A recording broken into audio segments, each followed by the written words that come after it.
Kini kita kembali ke ruangan ini yang ada di forum ini untuk saya berikan ruang bisa bertanya kepada Buya Syakur atau mengkonfirmasi hal-hal yang berkaitan dengan keagamaan. Pak Supardi, Pak Sukardi, ya silakan. Mic-nya mohon diberikan. Bismillahirrahmanirrahim. Assalamualaikum warahmatullahi wabarakatuh. Waalaikumsalam warahmatullahi wabarakatuh. Alhamdulillah. Ini alamin. Depan pintu Bu ya. Oh iya. Saya di depan pintu. Alhamdulillah Bu ya, saat ini saya masih dalam keadaan sehat. Walaupun sudah tidak pernah hadir karena memang pengaruh COVID. Barangkali dua tahun baru sekarang saya lagi. Dan mudah-mudahan Buya juga senantiasa selalu sehat, amin, bisa membimbing amin. Kita amin. Untuk selama-lamanya. Saya Sukardi Buya ingin menyampaikan artinya mengenal hakikat Tuhan lewat tiga pendekatan. Memahami tentang hakikat Tuhan melalui tiga pendekatan. Pertama dengan pendekatan secara agama, kedua pendekatan secara filsafat, dan ketiga pendekatan secara saintis. Kita tahu bahwa pendekatan secara agama dengan suatu keyakinan bahwa alam semesta ini tercipta oleh Tuhan. Walaupun Tuhan itu kita tidak bisa terjangkau oleh pikiran kita, dan tidak bisa digambarkan oleh otak kita, dan tidak bisa diwujudkan oleh otak kita, dan tidak bisa didefinisikan walaupun definisi itu sifatnya kebenaran relatif. Itu barangkali memahami tentang hakikat Tuhan melalui kacamata agama. Dan untuk yang kedua melalui hakikat memahami Tuhan dengan kacamata filsafat adalah kita tahu bahwa sifat-sifat Allah, sifat wajib Allah yang ada yang 20, ada yang 13. Sifat wajib Allah ada malaikat, ada surga, ada lofil mahfud ala aras. Itu kan logika, itu kan persepsi dari pikiran-pikiran kita atau asumsi daripada pikiran kita. Jadi kesannya untuk mengenal bahwa Tuhan itu saya masih belum memahami seperti itu Bu ya. Dan yang ketiga memahami dengan kacamata saintis bahwa alam semesta ini katanya itu sudah tercipta dari 13 miliar tahun yang lalu dengan teori Big Bang, dengan ledakan besar sehingga terjadi planet-planet atau galaksi-galaksi. Di dalam galaksi-galaksi planet-planet itu ada atom-atom. Dalam atom itu ada unsur atom, ada inti atomnya yang namanya proton, neutron, dan di dalam ruang-ruang itu juga ada energi, ada kemampuan, ada kekuatan. Tapi saintis juga tidak bisa mengungkapkan daripada jiwa kita yang ada dalam diri kita. Suatu contoh ketika saya keluar dari rumah Bu ya, ingin ingin main dengan orang-orang. Suatu ketika saya rasa dalam batin kita ingin segera pulang, pengen rasa pulang, bahwa betul dari situ tuh sudah ada yang nunggu. Nah itulah barangkali saintis belum bisa menemukan jiwa kita. Nah apa yang saya ungkapkan tadi begitu, hakikat daripada Tuhan itu sebetulnya itu adalah gaib atau realitas ya, gaib atau realitas. Dan juga apa yang saya sampaikan saya tadi melalui pendekatan itu, kemungkinan manusia terjadi mempunyai asumsi bahwa Tuhan itu adalah kesadaran, Tuhan itu adalah kemampuan, Tuhan itu adalah kehidupan, Tuhan itu adalah kesaktian, Tuhan itu dan lain-lain sebagainya. Artinya bahwa apa yang diucapkan bahwa manusia itu terproyeksi dalam pikiran kita Bu ya. Jangan-jangan Tuhan itu tercipta oleh kita. Itu bisa terjadi begitu Bu ya. Ini bisa disangka Bu ya. Nah, dan juga kembali barangkali kami ini sudah menjadi Tuhan. Begitu Bu ya. Nah, ini mohon penjelasan Bu ya. Terima kasih. Wassalamualaikum warahmatullahi wabarakatuh. Waalaikumsalam warahmatullahi wabarakatuh. Ini pertanyaan ini menjadi menggelitik juga ya. Tuhan itu materi atau konsep sesungguhnya. Yang jadi masalah kan begini, saya sampai sekarang belum bisa melihat materi sholat. Kayak apa sholat tuh? Warnanya kayak apa? Bentuknya bagaimana? Persegi empat atau lonjong atau oval? Warna seperti apa? Enggak pernah saya lihat. Yang saya lihat adalah orang yang sedang melakukan sholat. Sholatnya mana? Sholat itu konsep, nggak bisa dilihat. Tapi sholat ada nggak? Ada. Ada. Kapan kita melihatnya? Ketika ada orang sedang melakukan sholat. Nah, orang itu sedang melakukan sholat. Tuhan itu ada nggak? Ada. Mana buktinya? Inilah alam semesta yang bergerak ini, yang hidup ini, itulah namanya Tuhan itu. Apakah seperti itu? Tuhan sebagai konsep, ya, demokrasi. Kita berjuang bahkan berkorban dengan nyawa, dengan harta untuk melakukan demokrasi. Sekarang kita sudah setelah reformasi di Indonesia sudah berjalan pemerintahan yang sangat demokrasi. Ada pemilu yang jurdil, ya kan begitu. Ada anggota DPR dipilih, ada presiden, ada segala macam.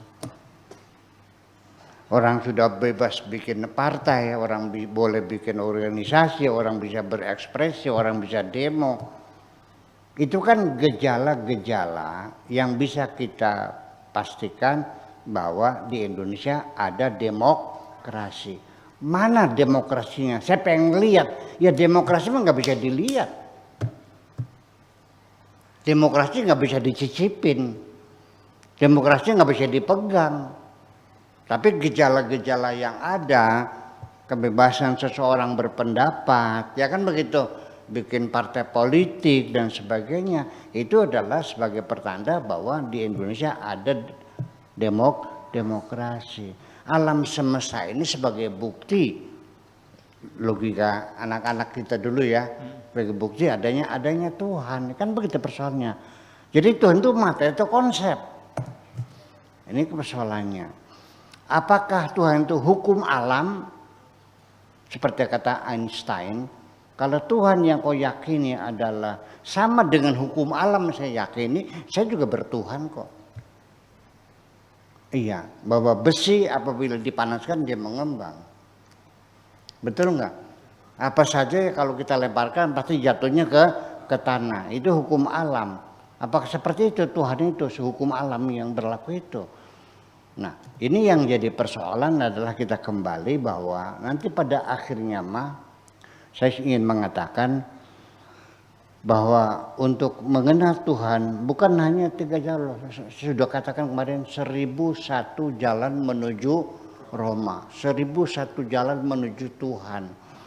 Dengan kesenian kita bisa mengenal Tuhan. Dengan penderitaan, setelah kita menderita bertahun-tahun penyakit yang gak sembuh-sembuh, akhirnya ketemu dengan Tuhan, ya kan?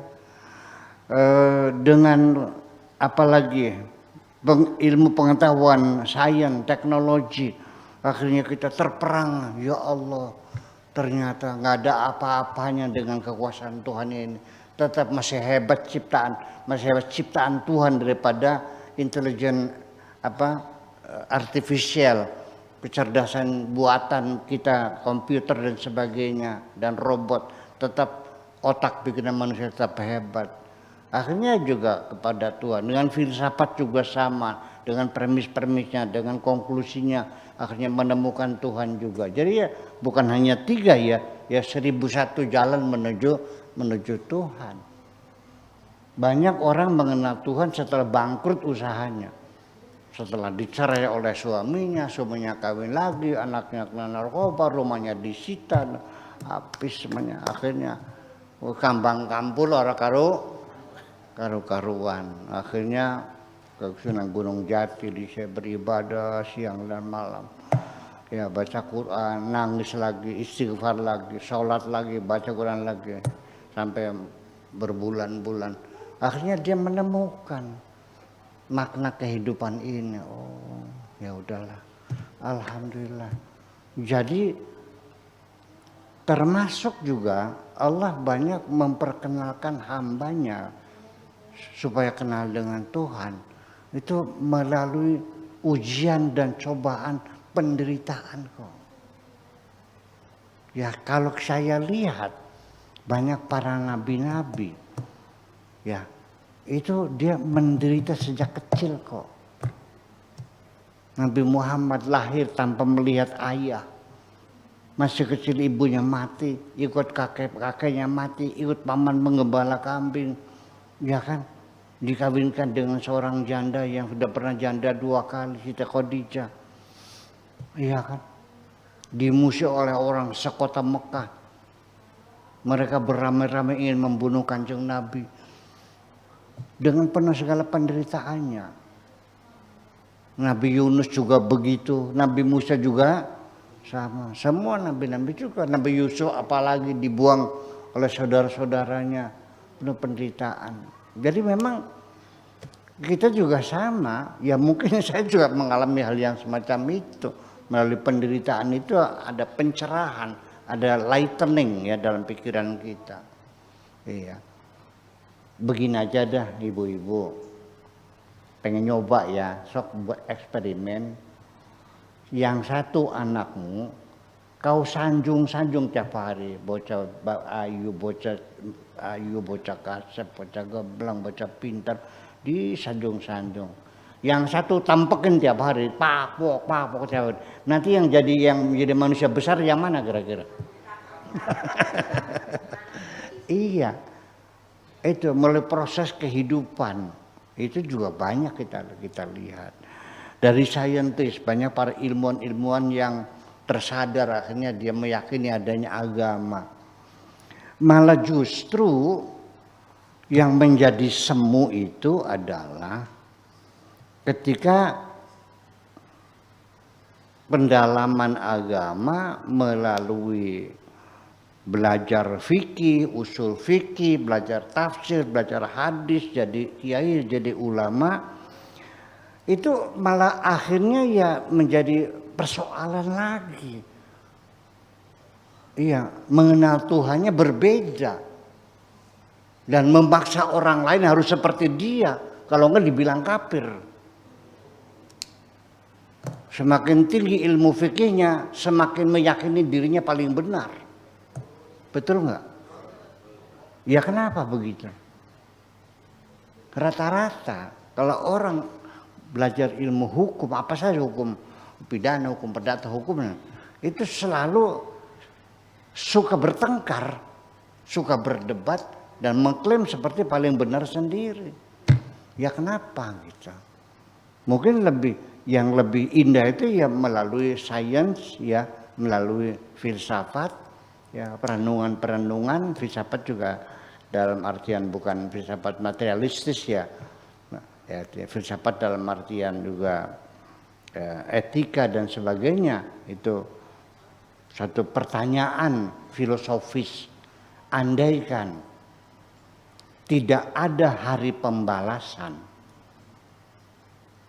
di dunia ini, yang dulunya berbuat jahat setelah mati selesai, tidak ada pengadilan. Yang di dunia berbuat baik selamanya setelah mati selesai, tidak ada pengadilan. Apalah artinya hidup ini? Itu filsafat. Kalau itu ngapain kita baik-baik? Iya kan? Kita jahat aja semua, kita senang-senang. Tahu nantinya sama. Ini filosofi juga mengatakan bahwa pasti ada pengadilan yang seadil-adilnya.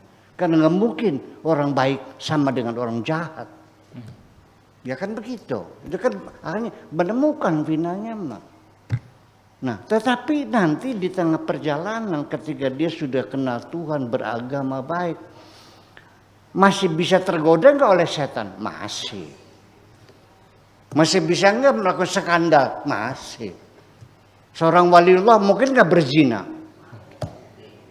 Sama nanya dah. Waliullah mungkin nggak berzina? Mungkin. Ya mungkin, apa enggak?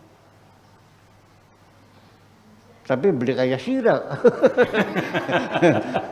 Iya. Mungkin yang menggoda perempuannya cantiknya udah luar biasa. Ya kan?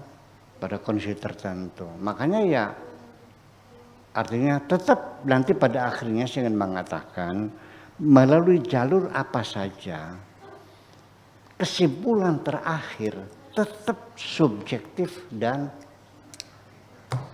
relatif. Walau bagaimanapun. Orang yang mengenal Tuhan melalui jalur keagamaan, ritual, banyak ibadah, banyak sholat, banyak berzikir. Ya kan? Yang kedua melalui filsafat, banyak berpikir, banyak membaca, banyak menganalisa, banyak menyimpulkan. Hasilnya berbeda dengan orang yang sehari-hari di laboratorium mempelajari virus-virus yang mematikan manusia dan mencari vaksin-vaksinnya dengan ilmu pengetahuannya, menemukan Tuhan juga. Tapi nanti kan kualitas ketuhanan dalam pikirannya kan berbeda. Betul nggak? Betul. Iya, apalagi Tuhan. Saya saja sebagai makhluk biasa, hamba Allah. Orang menilai saya berbeda-beda kok. Betul nggak? Ada nggak yang bilang Buya Syakur orang pinter? Ada nggak yang bilang goblok? Jujur ada nggak? Aduh, siapa nih Bos ini goblok gini orang. Belum pernah baca kitab takrib nih. Ada nggak? Yang mengatakan saya bodoh ada, yang bilang saya ada. Saya kaya atau miskin? Menurut Anda, saya ini kaya nggak? Ada orang bilang Buya juga beleg apa, bilang saya miskin juga ada. Bayangkan, yang kelihatan mata, yang bisa dihitung. Apalagi menghitung Allah. Itu persoalannya. Jadi kembali lagi seperti orang buta memegang gajah. Satu mengatakan seperti pecut cambuk karena dia pegang. Yang satu seperti kedebugan karena dia pegang pahanya. Ada yang seperti kipas ilir karena megang kuping. Seperti itulah kira-kira. Ada seperti bedung, seperti drum karena megang perutnya. Saya kira kita hormati sajalah. Oke. Walau bagaimanapun Anda sudah mencapai tingkat ma'rifat. Sudah kenal Tuhan. Dan gak usah disalahkan. Ya memang begitu. Iya kan? Saya ma'rifat. Nabi ma'rifat. Yang gak sama dong. Kemarifatan Nabi dengan kemarifatan saya. Saya terbatas dengan keilmuan saya. Kemarifatan Nabi itu sudah berbeda artinya. Jadi ya artinya kita akui saja orang kenal Tuhan berapa persennya, seberapa subjektivitasnya, selagi dia yakin Tuhan ada, ya sudah selesai. Kita hormati saja. Ya termasuk Anda sudah ma'rifat, ya sudah, kalau sudah ma'rifat sesuai dengan kemampuan Anda semacam itu. Oke, terima kasih begitu. Ya, baik, Pak Soekardi, terima kasih untuk pertanyaan dan tadi seputar hakikat Tuhan dan juga eksistensi Tuhan dalam tinjauan agama, filsafat dan juga saintis. Mudah-mudahan uraian tadi bisa menjawab apa yang disampaikan oleh Pak Soekardi.